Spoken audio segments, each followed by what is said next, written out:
Hello, everyone. Happy Wednesday, July 2nd. I am participating in a new collab. This is a collaboration hosted by Jamie, who is Poetspice. I will link her channel as well as all the other participants down below. This is for the month of July, and each Wednesday in July, we're going to be posting a video having something to do with summer homes. It can be coloring, it can be making cards, it can be painting, it can be doing whatever you want to do, but the theme is summer homes, and Jamie gave us some examples. Campers, RVs, trailers, all one category. Houses, tree houses, that sounds interesting. Sand castles, castles, mushroom houses, teepees, huts, and fantasy homes like spaceship interiors or whatever, tents, and animal habitats.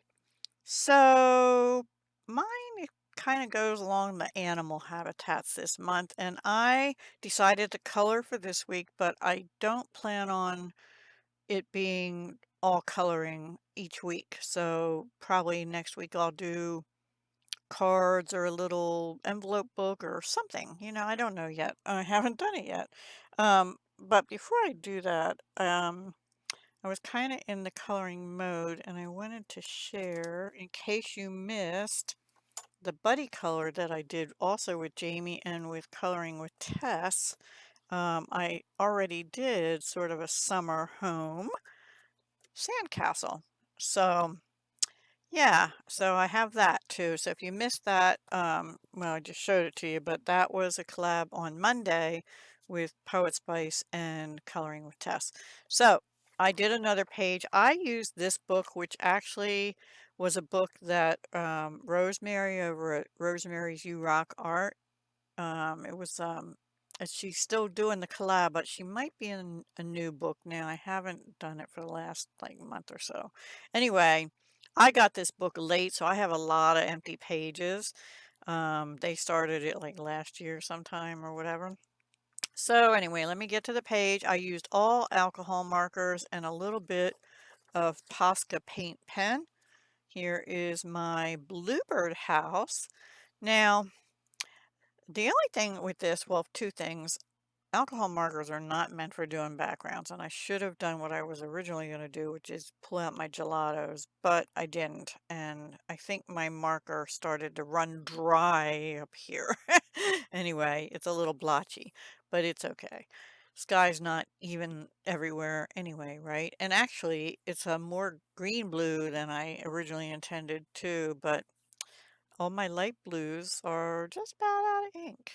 Although I think I bought a Copic sky blue. I don't know what I do with it. I have to find that. Anyway, so I digress. So here it is. I used all Altenew alcohol markers. I'm not going to give you the numbers of them. I used like 3 shades of green, 3 shades of pink, 3 shades of brown, but I did these in 3 shades of brown, and then I went over them with the outsides of them and the little bar pole with the Posca paint pens. That's the only place, and a little bit in the center of the flowers. So that's it. Pretty easy coloring. It just, takes a little while to do and everything. And I kept it pretty simple. So, yeah, I'm not gonna go on and on about it. Oh, the one thing I want to mention, I I get confused sometimes on these pages how the drawings are done because I couldn't tell if this was supposed to be leaves or flower petals, and I decided I didn't want more green, so I went with the flower petal shingles. Now, it could have been something entirely different. It could have been like um, brown again or something, but I didn't want that much brown either. So I like how it turned out. I like pink and brown together anyway. So yeah, I'm really pretty pleased with it. Let me know your thoughts and be sure to click on Poetspice's link and see what she did. That's the fun of this too, is it's not all coloring. In fact, I'm betting that other than Jamie at Poetspice, probably the majority aren't going to be doing coloring or just coloring in images for cards or something. I don't know. We'll have to wait and see, won't we? So that'll be the fun to hop along. We're airing at 10 a.m. Eastern on each Wednesday in July. So for another, oh, my calendar's not flipped yet. I think 3 more weeks or maybe 4. I'm not sure. Anyway, take care, everyone. Have a wonderful week and a safe and happy 4th of July Independence Day here in the U.S. this week on Friday. And I'll talk to you again soon. Hugs, love, and peace.